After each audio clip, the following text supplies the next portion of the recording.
With that, though, I would like to turn to our next speaker, who's Cheryl Hiles from the West Midlands Combined Authority, and she's going to talk to us about her experience in the West Midlands Regional Energy System Operator project. Over to you, Cheryl. Thanks very much, Eric. Could we move to the next slide, please? And the next one, thank you. So, hi everyone, thanks for joining us today. I'm Cheryl Hiles, I'm Director of Energy Capital, which is a partnership based in the West Midlands Combined Authority. I'm also Project Director of the RESO project, which is the Regional Energy Systems Operator project, which I've been asked to talk a little bit about today. So I'm going to touch on three things: who we are, just to give you a little bit of background and what we're doing, the approach that we've been taking, and most importantly, the learning that we've come up with through the course of the last 18 to 24 months on the project that we've been working on. So next slide, please. So just to introduce Energy Capital to those of you who haven't come across us before. So we are a partnership, as a specialist energy partnership based in the West Midlands, hosted within the West Midlands Combined Authority. And we're set up to both deliver the regional energy strategy and secure the powers and investment necessary to actually be able to do that. And as we'll talk about, no doubt, quite a lot today, there are some issues about where we have influence as local authorities and where we actually have the responsibility and resources to take action. Next slide, please. In terms of the RESO project, it was set up specifically to look at what can be achieved now and what doesn't work under the current system. So what we need to do in order to make sure that we can deliver really some of these really complex local energy systems projects on the ground at a local level, and basically establish the evidence to justify what we think needs to change to enable some of these projects to move forward. Specifically, we're looking at a city scale energy system, so taking the learning from something that's been working really effectively at Warwick University at campus scale, and seeing how we can actually scale that up, and whether you can realistically develop an energy system for a place at this, what scale that needs to be, and what the added values are by doing that to the national energy system, and how they work together. Specifically, it's a design project, so we haven't got to the point of implementation yet, but we are very near the end of the design project, so we're focusing very much at the moment on the pilot and how we actually take the learning forward. Next slide, please. This slide, hopefully, I'll let you read at your leisure, but it gives an idea of what we're trying to achieve. So it's a postcard that the project team have sent back to ourselves in the future once the project has been up and running and is delivering effectively.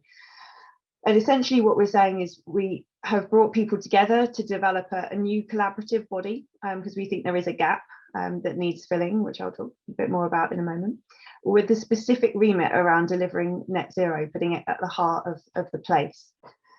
The idea is that this RESO, as we're calling it, is replicable, so it can be developed at every different level at different local authorities. So it's not, doesn't hang on local government structures, which is one of the concerns that BEIS have about how they see delivery across local areas and what they can do to make sure that it doesn't get tied up in sort of the complexities of the local government system. And how we can really put place at the heart of the energy system, enabling investment into complex local projects that address some of the key barriers that we want to see achieved. It basically helps us take forward the concept of plans and local energy planning and sort of identifying zones and all those kind of things, and actually helps us work out how we can deliver them. So it has a focus on the market that needs to develop in order to achieve that, and the regulatory regime that needs to support it, as well as the technological solutions that might be appropriate to different areas. And we're all aware that those technological solutions are different in every geography that you look at, which is why we often identify that we need a place-based approach to things. Move to the next slide, please. So in terms of looking at the barriers to whole systems place-based approach, that's what we've been doing, but we've also been looking at the benefits.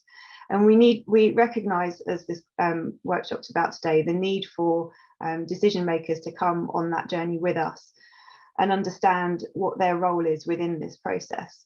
So I've just tried to sort of summarise very briefly how the approach that we've taken through the PIFA project itself is very similar to the energy capital model that we've delivered and are taking forward outside the project. So essentially, I've identified in all energy areas actually that it's really important to identify what your priority issues are and what you're trying to address up front. Net zero is a huge subject, smart local energy systems are a huge subject, but actually what drives people to make decisions is what they're interested in. It's the outcome that they're seeking to achieve. And one of the things that we've been able to do by developing a regional energy strategy and keeping that live, so it was developed in 2018, as most people develop their kind of local strategies, but keeping that live and keeping it a focus for us shows us really what we're trying to achieve. And there's some key issues in the West Midlands that we're particularly focused on around mitigating fuel poverty, and obviously the transition to net zero could be an exacerbator of that, not only with the current trajectory and COVID, etc. The cost of energy to businesses is absolutely fundamental in the West Midlands, particularly our small manufacturing base. So we don't have the benefit of the large industry exemptions. We have a lot of small manufacturing, but they're still very high energy users, and that's a key driver and has meant that the local enterprise partnerships have been one of the key forces behind the partnership and the strategy that we've developed. It also means that you can start to balance off some of those interdependencies that we've talked about. And I think as people, I think there's some questions in the chat about how you deal with those sorts of things. And it's really important to do those kind of almost in theory up front. So I worked a lot on planning for renewables projects back in the day where we were first taking councillors through processes to understand what a wind turbine was, what a solar farm was. And again, back then we had a lot of discussion about the planning system needing to try and address these strategic issues at the forefront rather than waiting until it got to an actual planning application and then having the challenge of dealing with the controversial sort of locally specific issues. We needed some of those strategic issues kind of bottomed out first. The next key thing for us is bringing the right people around the table. So I'll talk a little bit more about the complexity of some of these issues later, but nobody has the answer, and it's really important to bring people together around the table to have the discussions and come up with the solutions and build those solutions. They're not something that generally if one organisation kind of goes off and says, right, I'm going to do this, especially with the concept of smart local energy systems where they're all integrated, you can't just achieve things on your own. You do need to work collaboratively. And the PIFA project has been absolutely fundamental in bringing together those right people to have those discussions and really work through some of the tricky issues. And I think the bit that we're now on is the taking people on the journey with us. So the Energy Capital Partnership's been in existence for 4 years or so now. So we have the benefit of a strategic group of people that will continue to have these discussions beyond the end of the PIFA project. But actually what we've realised is to take the decision makers with us, we have to spend a lot of time not only revisiting what we've learned through the project and through our kind of previous history, but actually working out where the decision makers are in their journey and working out how we can take them with us through to where we've got to. So move to the next slide, please. So the main response we get from our decision makers is either, why does this concern us? So energy is not a devolved issue. We've heard about that already from UK 100. It's not something that we have, all local authorities have big teams of with a statutory responsibility to deliver. So the first question is, what's this got to do with us and why are we bothered? And as I said, if you've gone through the process of looking at a strategy for your area, you can really articulate that quite clearly. So for us, it's particularly around fuel poverty, particularly around energy prices, and the fact that we are a net importer of energy. So we can't just build big renewable schemes and connect to them and say, don't worry, we can hedge against price rises going forward. We actually have to be concerned about the energy system as it operates and how we use that energy system. So we are really reliant on the networks and working with those network operators to ensure that we have what we need. So working out what's really important to you and why it's of importance to those decision makers is critical. Then we get but what can we do about it? So I think we've already talked a little bit about where the decisions are made and who can do what. There's certainly a lot that we can do already, and I'll go into that in a moment.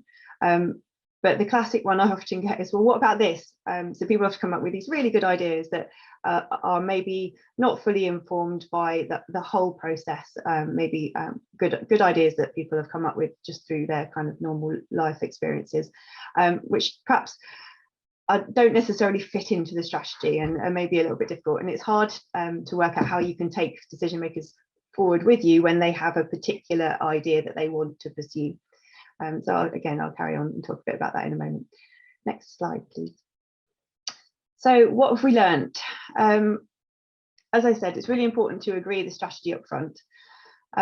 Each area is very, very different. And I spent a lot of my career in the southwest of England, where renewable energy generation was a really big issue. Now I'm in the West Midlands, where how we use that energy and how it gets to us is absolutely fundamental, rather than where it's generated. But through the RESO project in particular, we've realised that going out and talking to people directly about something called a RESO was never going to happen. It's not something that we can explain to ourselves most of the time, let alone explain to the general public. So what we've worked really hard to do is to work through Coventry City Council and understand what they need to know based on what matters to them. So they've done a lot of work on consultations with their local people, understanding what's important to them. If you know what's important to your constituents, you then know what's important to a lot of your decision makers, particularly your political decision makers, because it's them that they are representing. So that's a useful starting point to understand how we can make it relevant. Understanding what the threats are. So we often debate about how much we highlight the potential threat and potential challenge that there is for a landlocked centralised city as we go through this transition process. But actually, when you've got your businesses shouting, saying, particularly in the current energy crisis that we're seeing, saying that they have issues and have concerns and really need support, that again puts it up onto the agenda for politicians. And listening to what the opportunities are. So again, for the West Midlands, it may be not about a blade manufacturer for offshore wind, but the opportunities around vehicle to grid technology, around balancing the system, around heat, and smart systems are really, really important to our businesses. So that gives us an economic growth opportunity. And when things like the gigafactory, for example, can't necessarily be located somewhere because there isn't enough power for it to be located in a certain area without significant upgrades, that's when people come back to us and go, oh, so what is it you do again? So getting that strategy up front and understanding what drives people is really important. Next slide, please. The other key thing for us is about governance and making sure that the governance process is right, because essentially the decision makers are going to have to trust it, and that's the fundamental point. We need an expert partnership around the table. It's not something that, as I say, you can do on your own. Local authorities don't have the capacity in-house to do this, and even if they did, I don't think there's enough people in the energy system to sit around the table at every local authority and actually be able to develop these projects. So I think there is a role for strategic organisations like the WMCA and others across the different areas, where they provide a strategic role and you have your local projects still being developed within a particular geography.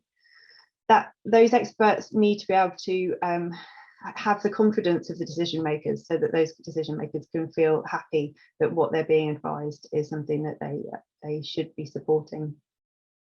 And so it's not just about having the technical people around the table, it's about having those who can influence, those who understand how to take what the technical people are saying and communicate it to the decision makers. So that translation process is really important, and understanding who the key influences are makes a fundamental difference. Next step, please. Next slide, please. When it comes to building the case for action, I think this one is definitely a challenge. It's important to understand the angle that people can come from. So there are certain things at the moment that we all know as local authorities we can do. So as a strategic level, the WMCA is the local transport authority, and it has some responsibility for housing delivery and skills. And so those are areas where we can take an energy project and say, okay, this is why this is the driver, this is why you should be doing it, and put it into those different contexts. And getting the right organization, the right department leading the project in the first place, and using them to build cross-departmental support something is really, really useful. Managing risk has already been touched on, and I think that's absolutely fundamental. So I remember having to fill in a form about a project that we were looking to do that at the time was a really small collaborative energy project,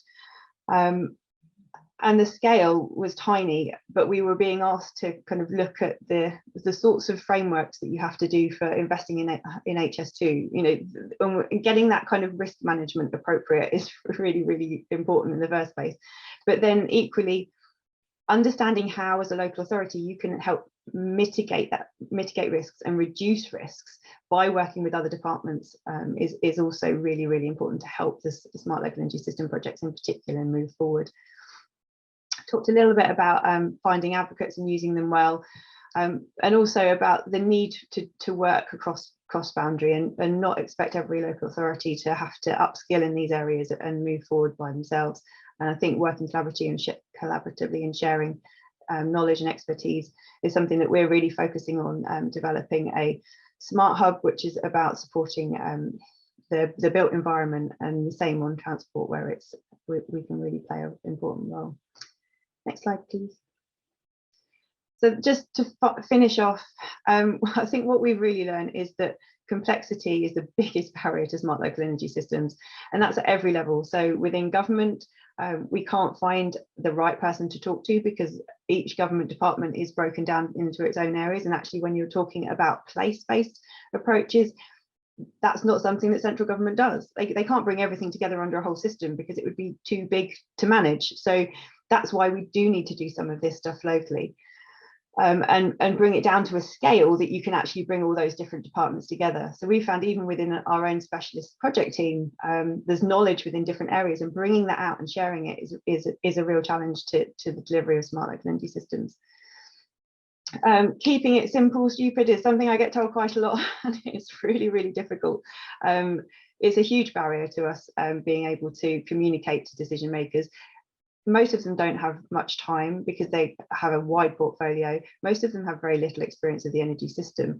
So trying to find a way to communicate these sorts of things in a way that meets their requirements, makes them understand their role, and see how they can make a fundamental difference isn't really important.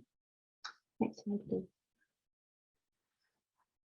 Essentially, where we are now is that we recognise that for smart local energy systems to really take off, we need some kind of either market incentive for that to happen, or some kind of regulatory requirement. We've seen that there's not going to be a statutory duty on local authorities forthcoming. Well, I don't think so. The net zero strategy might tell me something different, but I'm pretty sure there won't be any kind of statutory duty. But there is going to be a real focus on enhanced collaboration at all levels. And I think if we can build on that, get those collaborations, the right people around the table together, and then make sure that the regulatory barriers that we've identified through the RESO project are tweaked to enable the collaboration in the right way, so we can see all the actors working together to achieve the goal that they're looking collectively to achieve, we can definitely develop a devolved approach to energy, which will allow that whole systems approach. Next slide, please.